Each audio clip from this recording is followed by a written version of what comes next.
한국이 슈퍼카를 짝퉁 벤틀리나 만들던 나라가 폴리카르 서킷에서 동료 엔지니어들이 제네시스 MAGMA를 보며 던진 조롱 섞인 말들. 저 주황색도 마케팅용이겠지. 진짜 슈퍼카라면 니르부르크링 랩타임을 공개했을 텐데. 저 역시 30년간 페라리, 람보르기니만 봐온 독일 엔지니어로서 같은 생각이었습니다. 그런데 뭔가 이상했어요.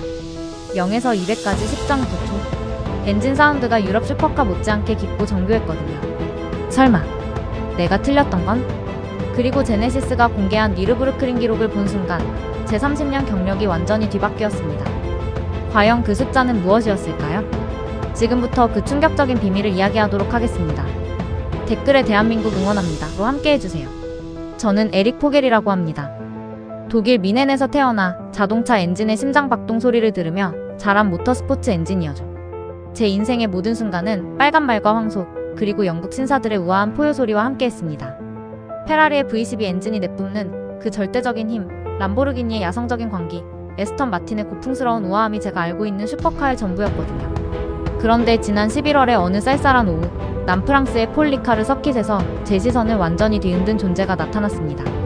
주황빛 용암처럼 끓어오르는 차체가 햇살을 받아 반짝이고 있었어요. 처음 보는 엠블럼이 본인 위에서 조용히 빛나고 있었죠. GNSIS라는 글자와 함께 MAGMA라는 이름이 새겨져 있었습니다. 저는 잠시 멈춰 섰습니다. 그 순간 제 머릿속엔 하나의 의문이 떠올랐어요. 한국이 이 영역까지 왔다고요? 제 입에서 독일어가 흘러나왔죠. 주위의 동료 엔지니어들도 저와 똑같은 표정을 짓고 있었습니다. 프랑스 출신장 피에르가 작은 미소를 지으며 제게 다가왔어요. 에릭, 저것 좀 봐. 한국에서 슈퍼카를 만들었다네. 그의 목소리에는 논란과 함께 묘한 조롱이 섞여 있었습니다.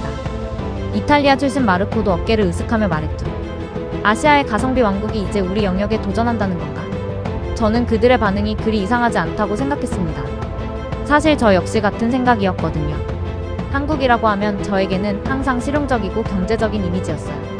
현대와 기아의 합리적인 세단들, 뛰어난 가성비를 자랑하는 전자제품들이 떠올랐죠. 그런데 슈퍼카요? 이 금단의 영역에 정말 발을 들여놓을 수 있을까요?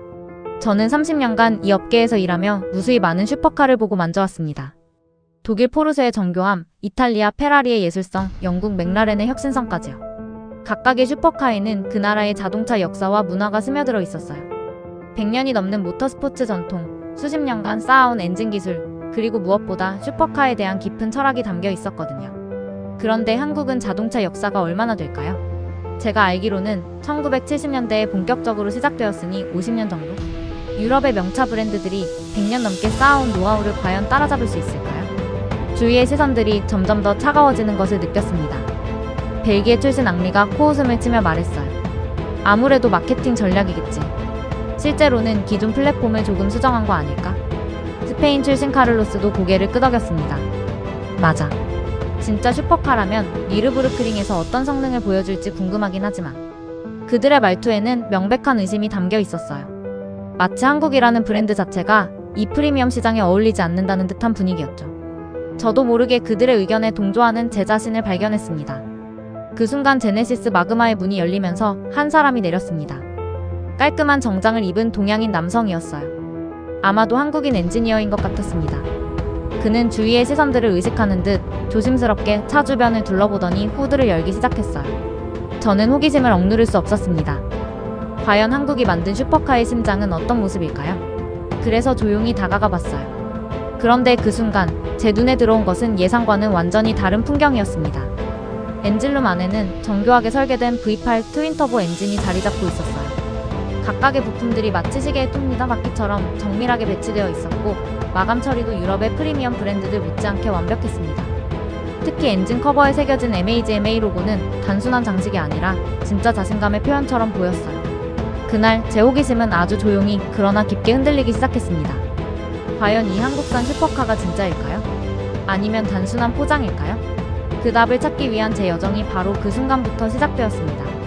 솔직히 말해 저는 한국차를 가성비 브랜드 정도로만 여겼습니다. 그것도 아주 오랫동안 말이에요. 우리 업계에서는 제네시스를 두고 가난한 자들의 벤틀리라는 말을 서슴없이 했으니까. 디자인은 어디서 본 듯하고 성능은 믿기 어렵고 브랜드의 혼 같은 건 애초에 없다며 평가절하하곤 했죠. 그날 오후 서킷의 VIP 라운지에서 커피를 마시며 동료들과 이야기를 나누고 있었습니다.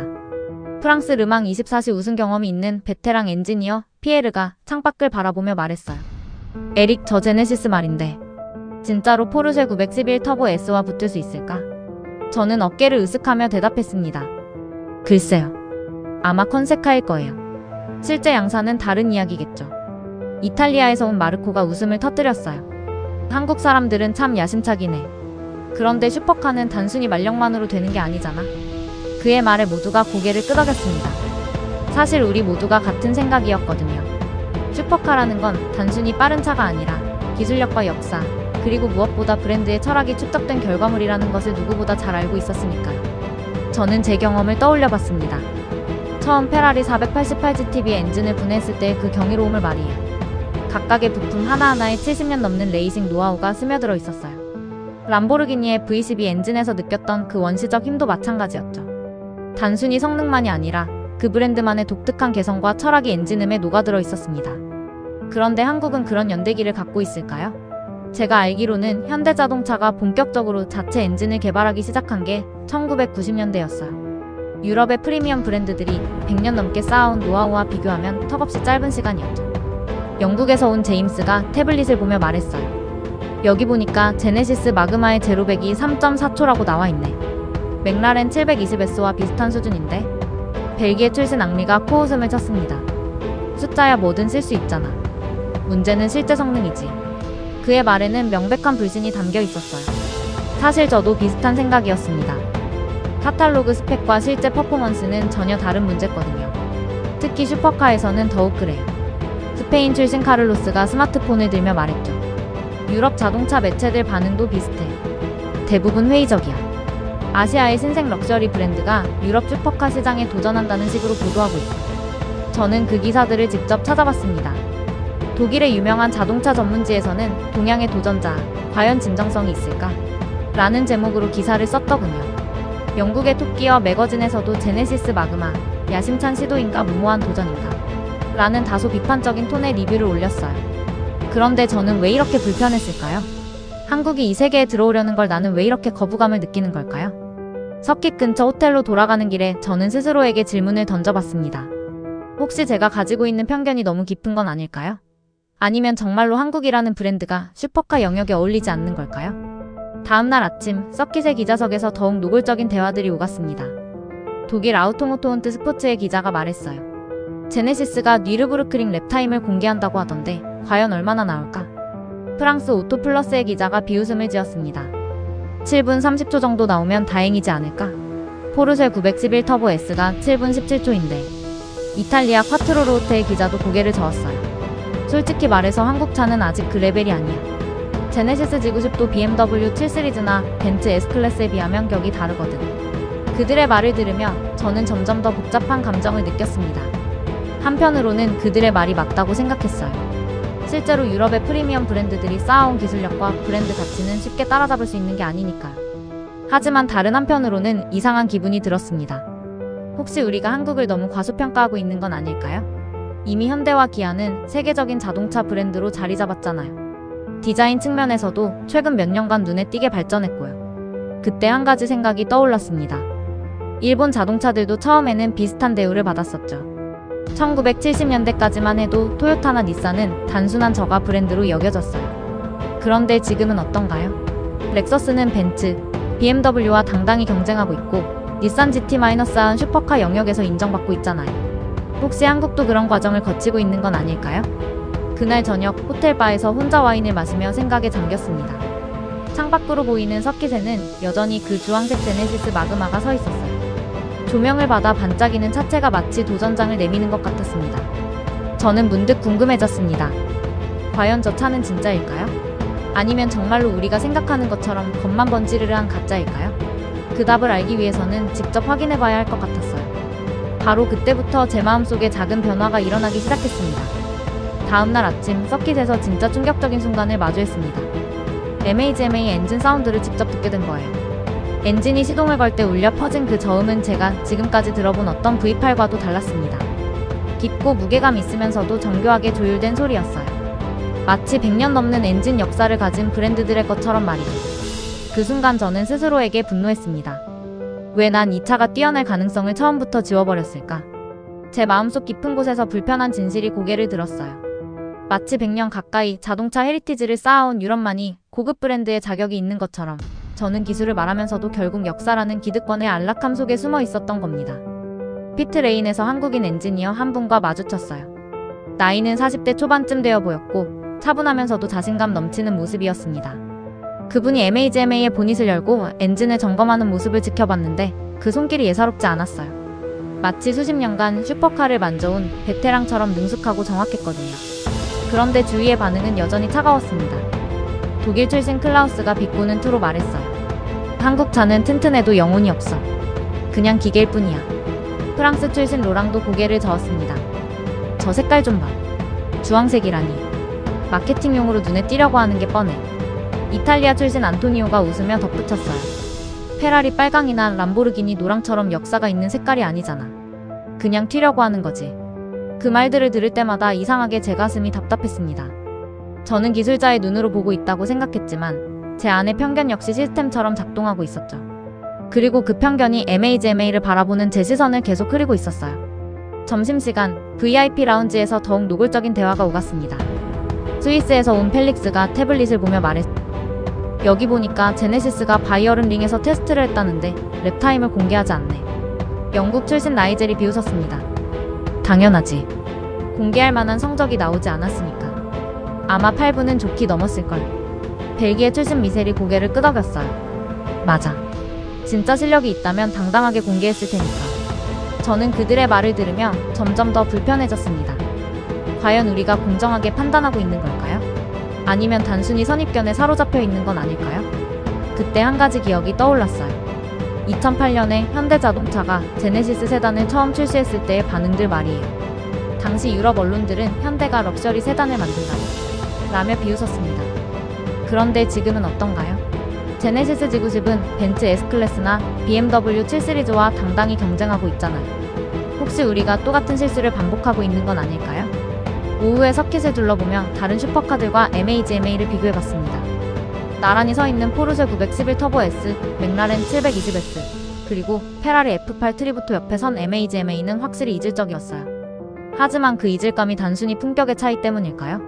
아니면 우리가 익숙하지 않은 것에 대한 거부감 때문일까요? 저는 문득 1980년대 렉서스 LS400이 처음 등장했을 때를 생각해봤어요. 당시 독일 프리미엄 브랜드들은 일본이 럭셔리카를 만든다고? 라며 코웃음을 쳤습니다. 하지만 LS400은 벤츠 S클래스보다 조용하고 BMW 7 시리즈보다 안정적이었어요. 결국 독일 브랜드들이 인정할 수밖에 없었죠. 혹시 지금 상황도 비슷한 건 아닐까요? 저녁이 되어 호텔로 돌아가는 길에 서킷 주차장에서 우연히 MHMA의 시동이 걸리는 소리를 또 한 번 들었습니다. 그 깊고 강렬한 엔진음을 들으며 저는 솔직하게 인정할 수밖에 없었어요. 적어도 사운드 면에서는 유럽의 슈퍼카들과 전혀 뒤떨어지지 않았다는 것을. 그런데 왜 저는 계속 의심하고 있었을까요? 왜 한국이라는 이유만으로 한 단계 낮춰보고 있었을까요? 그날 밤 호텔방에서 혼자 생각에 잠겼습니다. 제가 30년간 이 업계에서 일하며 쌓아온 경험과 지식이 과연 공정한 판단의 근거일까요? 아니면 단순히 기득권을 유지하려는 무의식적 방어 기제일까요? 저는 제 자신에게 정직해야겠다고 생각했어요. 만약 MHMA가 독일이나 이탈리아에서 나온 차라면 저는 이렇게 의심했을까요? 아마 그렇지 않았을 거예요. 오히려 새로운 도전작이 나왔구나라며 관심을 갖고 지켜봤을 겁니다. 그 순간 깨달았어요. 제가 가진 편견이 얼마나 뿌리 깊은지를. 저는 기술자라고 생각했지만 사실은 서구 중심주의의 무의식적 포로가 되어 있었던 거예요. 다음날 저는 중요한 결정을 내렸습니다. 직접 MHMA를 타보기로 한 거예요. 더 이상 추측과 편견에 의존할 수는 없었거든요. 진실을 알고 싶었습니다. 과연 이 한국산 슈퍼카가 진짜인지 아니면 정말로 겉만 번지르르한 가짜인지 말이에요. 그 결정을 내리는 순간 제 마음속에서 무언가가 변하기 시작했습니다. 테스트 주행 전 브리핑룸에서 저는 또 한 번 거대한 벽을 느꼈습니다. 서구 자동차 기자들의 질문이 시작되자마자 분위기가 차가워졌어요. 독일 아우토비트의 수석기자 한스가 노골적으로 물었죠. 한국 브랜드가 슈퍼카 시장에 진짜 들어올 수 있다고 보십니까? 페라리나 람보르기니 같은 브랜드와 어깨를 나란히 할 수 있을까요? 그 질문은 한국이 아니라 이방의 도전자 전체를 향한 부정이었습니다. 마치 이 세계에는 정해진 자리가 있고 그 자리는 이미 채워져 있다는 듯한 말투였어요. 제네시스 측에서 나온 김 부장님이 정중하게 답했습니다. 저희는 성능으로 말씀드리겠습니다. 오늘 직접 확인하실 수 있을 거예요. 하지만 기자들의 표정은 여전히 회의적이었어요. 영국 톱기어의 기자가 비꼬듯 말했죠. 성능이야 어디든 돈만 있으면 만들 수 있잖아요. 문제는 브랜드의 DNA죠. 그게 없으면 결국 빠른 차일 뿐이에요. 그 순간 저는 깨달았습니다. 자동차 세계는 생각보다 훨씬 보수적이고 브랜드의 출신 성분을 절대 놓아주지 않는다는 걸 말이에요. 아무리 기술이 뛰어나도 아무리 성능이 좋아도 결국 어디서 온 브랜드인가가 먼저 판단되는 세계였어요. 프랑스 오토플러스의 기자가 더 직설적으로 물었습니다. 솔직히 말해서 제네시스는 현대자동차의 럭셔리 라인이잖아요. 현대차가 아무리 잘 만들어도 페라리의 그 감성을 따라갈 수 있을까요? 저는 그 질문을 들으며 마음속에서 속삭였습니다. 그래, 결국 여기까지가 한계일지도 몰라. 이 거대한 산업의 구조적 벽 앞에서 MHMA조차 한순간 희미해 보였습니다. 아무리 빠르고 잘 만들어도 100년 브랜드의 문턱은 넘을 수 없는 것 아닐까요? 브리핑이 끝나고 테스트 트랙으로 향하는 길에 이탈리아 콰트로루오테의 베테랑 기자 지안루카가 제게 말했어요. 에릭, 자네도 알잖아. 슈퍼카는 단순히 빠른 차가 아니야. 그건 꿈이고 열정이야. 한국에 그런 게 있을까? 저는 대답할 말을 찾지 못했습니다. 사실 저도 같은 생각이었거든요. 슈퍼카라는 건 단순한 이동수단이 아니라 하나의 문화이고 철학이잖아요. 페라리를 사는 사람들은 단순히 빠른 차를 사는 게 아니라 이탈리아의 정열과 역사를 사는 거니까. 테스트 트랙에 도착했을 때 MHMA가 홀로 서 있는 모습이 문득 외롭게 보였습니다. 주변에 늘어선 포르쉐, 페라리, 맥라렌들 사이에서 마치 이방인처럼 느껴졌어요. 그 주황색 차체가 아무리 아름다워도 그 엔진음이 아무리 강렬해도 결국 한국산이라는 꼬리표를 떼어낼 수는 없는 거겠죠. 스페인 출신 카를로스가 MHMA를 바라보며 말했어요. 디자인은 확실히 인상적이야. 하지만 디자인만으로는 부족하지. 벨기에 출신 앙리도 고개를 끄덕였습니다. 맞아. 슈퍼카를 사는 고객들은 스토리를 사는 거야. 브랜드의 역사와 전통을 사는 거라고. 한국에 그런 게 있나? 그들의 말을 들으며 저는 점점 더 무력감을 느꼈습니다. 혹시 제가 한국에 대해 너무 기대를 했던 건 아닐까요? 결국 이 세계에는 넘을 수 없는 벽이 있는 거 아닐까요? 그날 저는 이상하게도 한국도 그리고 저 자신도 외롭게 느껴졌습니다. 마치 정해진 질서에 도전하려는 모든 이들이 겪어야 하는 외로움 같은 건 말이에요. 하지만 바로 그때 예상치 못한 일이 벌어졌습니다. 제네시스 측에서 갑자기 태블릿을 꺼내더니 하나의 동영상을 틀기 시작했어요. 화면에 나타난 것은 독일 니르부르크링 노르드슐라이페의 모습이었습니다. 김 부장님이 조용히 말했습니다. 여러분께서 궁금해하시는 니르부르크링 랩타임을 공개하겠습니다. 순간 모든 기자들이 화면에 집중했어요. 동영상에서 MHMA가 니르부르크링의 구불구불한 코너들을 거침없이 달리고 있었습니다. 그 속도와 안정성이 범상치 않았어요. 그리고 화면 하단에 숫자가 나타났습니다. 7분 9초. 순간 브리핑룸이 정적에 휩싸였습니다. 모든 사람이 그 숫자를 믿을 수 없다는 표정으로 바라봤어요. 포르쉐 911 터보 S의 7분 17초보다 8초나 빨랐거든요. 맥라렌 720S의 7분 8초와 거의 비슷한 수준이었어요. 독일 기자 한스가 당황하며 물었습니다. 이게 정말 공식 기록입니까? 김 부장님이 차분하게 대답했어요. 네, 독일 현지에서 공식 인증을 받은 기록입니다. 영상 전체를 공개할 수도 있습니다. 그 순간 제 마음속에서 뭔가가 뒤바뀌기 시작했습니다. 과연 제가 한국을 너무 과소평가했던 건 아닐까요? 이 숫자는 거짓말을 하지 않았거든요. 7분 9초라는 기록은 분명히 세계 최고 수준의 슈퍼카들과 어깨를 나란히 할 수 있는 성능이었어요. 제가 지금까지 가지고 있던 모든 편견과 선입견이 흔들리기 시작했습니다. 하지만 시승이 시작되자 제가 가지고 있던 모든 판단 기준이 무너져 내렸습니다. 운전석에 앉은 순간부터 느낌이 달랐어요. 시트의 감촉, 스티어링 휠의 그립감, 계기판의 정교함까지 모든 것이 프리미엄 슈퍼카의 그것이었습니다. 시동을 걸자 V8 트윈터보 엔진의 깊은 진동이 온몸으로 전해졌어요. 그리고 가속 페달을 밟는 순간 세상이 바뀌었습니다. 0에서 200kmh까지 10.9초. 눈 깜빡하면 이미 시야 밖으로 사라지는 가속력이었어요. 하지만 단순히 빠른 게 아니었습니다. 그 가속 과정에서 차체의 밸런스가 완벽하게 유지되고 있었거든요. 마치 한 덩어리의 에너지가 정확한 방향으로 뻗어나가는 것 같았어요. 첫 번째 코너에 진입했을 때 정말 놀랐습니다. 스티어링의 반응이 즉각적이면서도 정밀했어요. 차체가 제 의도를 완벽하게 이해하고 따라오는 느낌이었습니다. 이건 단순히 빠른 차가 아니라 진짜 슈퍼카의 DNA를 가진 차였어요. 고속 영역에서조차 흔들림이 없는 밸런스는 더욱 인상적이었습니다. 시속 250kmh에서도 차는 여전히 안정적이었고 제어 가능했어요. 마치 공기 역학과 세시 설계의 완벽한 조화를 보는 것 같았습니다. 그리고 석깃을 가르는 마그마 오렌지의 궤적 그 자체가 하나의 의지처럼 느껴졌습니다. 단순한 색깔이 아니라 무언가를 향한 강렬한 의지의 표현 같았어요. 시승을 마치고 피트로 돌아왔을 때 저는 말을 잃었습니다. 지금까지 제가 가지고 있던 한국차에 대한 모든 선입견이 완전히 뒤바뀌었거든요. 한국 엔지니어 한 분이 조용히 다가와 말했습니다. 어떠셨습니까, 에릭 박사님? 저는 솔직하게 대답했어요. 놀랍습니다. 정말로 놀라워요. 그분이 미소를 지으며 말했습니다. 우린 역사가 부족하니 기술과 열정으로 그 역사를 만들어가야 했습니다. 그 말에 저는 온몸이 뜨거워졌습니다. 겉으론 점잖지만 내면에 뜨거운 용암을 숨긴 한국인의 정성. 바로 그 이야기를 그들은 차의 색에 담아냈던 겁니다. 제가 물었어요. 마그마 오렌지라는 색상에 특별한 의미가 있나요? 그 엔지니어분이 차분하게 설명해 주셨습니다. 마그마는 지구 깊은 곳에서 뜨거운 열정으로 끓어오르다가 결국 지표로 분출되어 새로운 땅을 만들어내죠. 저희도 그런 마음으로 이 차를 만들었습니다. 그때 저는 깨달았습니다. 이 차는 단순한 성능 머신이 아니라 도전의 기록이자 한민족의 문화가 집약된 작품이라는 것을요. 주위의 다른 기자들도 시승을 마치며 돌아오고 있었어요. 그들의 표정이 모두 바뀌어 있었습니다. 독일 기자 한스가 당황한 표정으로 말했어요. 이건 정말 예상과 완전히 다른데요. 영국 톱기어의 기자도 고개를 저었습니다. 솔직히 말해서 포르쉐 911 터보 S보다 더 인상적이었어요. 이탈리아 기자 지안루카는 아예 충격을 받은 것 같았어요. 이 정도 완성도라면 페라리나 람보르기니와 직접적으로 경쟁할 수 있겠는데요. 순간 분위기가 완전히 바뀌었습니다.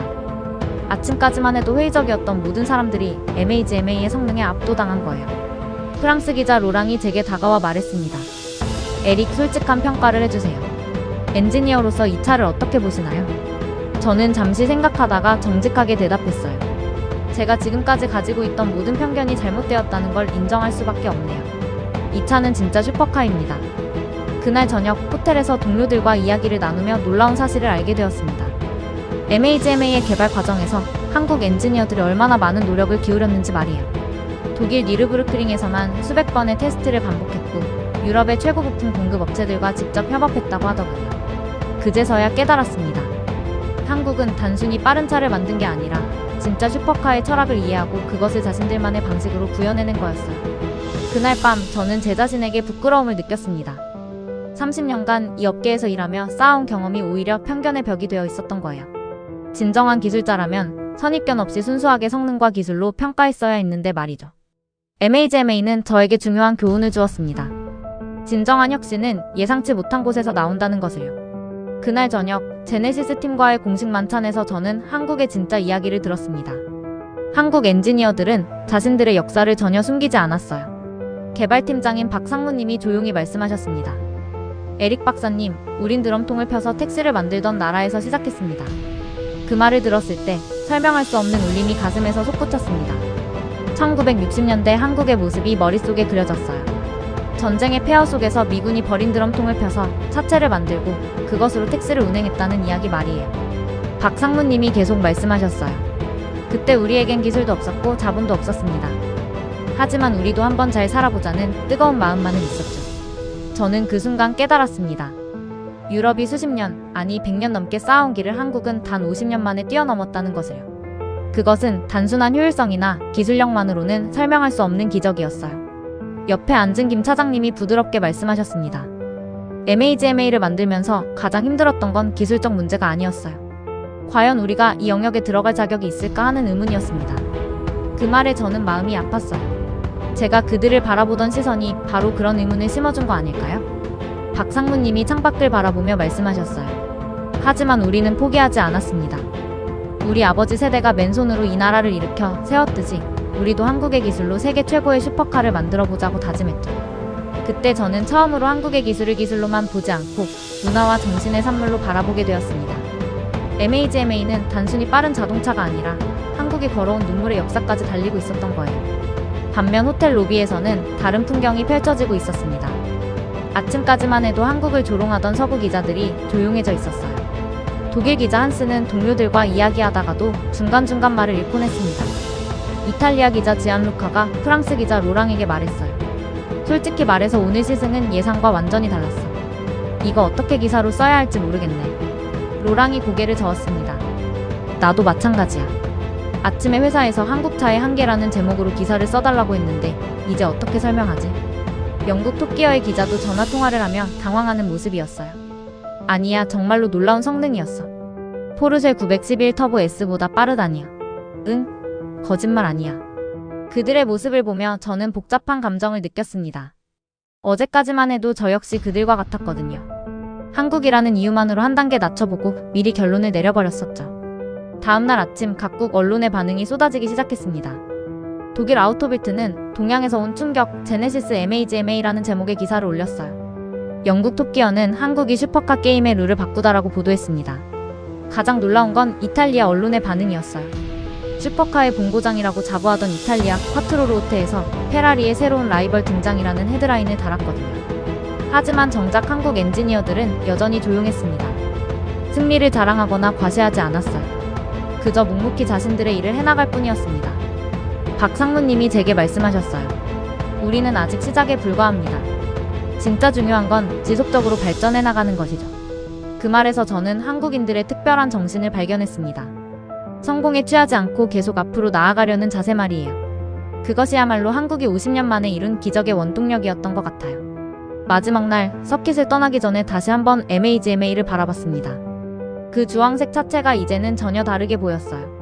단순한 도전이 아니라 한민족의 꿈과 열정이 담긴 작품처럼 느껴졌거든요. 제가 30년간 이 업계에서 일하며 수많은 슈퍼카를 봤지만 MHMA처럼 강렬한 인상을 남긴 차는 없었습니다. 그것은 성능 때문만이 아니었어요. 그 차에 담긴 이야기와 정신 때문이었죠. 그날 저는 깨달았습니다. 진정한 슈퍼카란 단순히 빠른 차가 아니라 만든 사람들의 꿈과 열정이 담긴 차라는 것을. 그리고 한국은 그런 차를 만들어낼 수 있는 나라라는 것을. 폴 리카르 서킷을 떠나며 저는 완전히 다른 사람이 되어 있었습니다. 한국에 대한 제 시각이 180도 바뀌어 있었거든요. 호텔로 돌아오는 길 저는 조용히 생각했습니다. 브랜드 역사가 중요한 게 아니라 그 역사를 만들기 위해 땀 흘린 사람들이 중요한 거였구나. 그날 밤 제가 마지막으로 본 모습들이 계속 머릿속에 떠올랐어요. 한국인 엔지니어들의 손에는 기름 얼룩이 남아있었고 밤새 설계도를 붙잡았던 흔적이 보였습니다. 그들의 얼굴엔 피곤함 대신 자부심이 있었어요.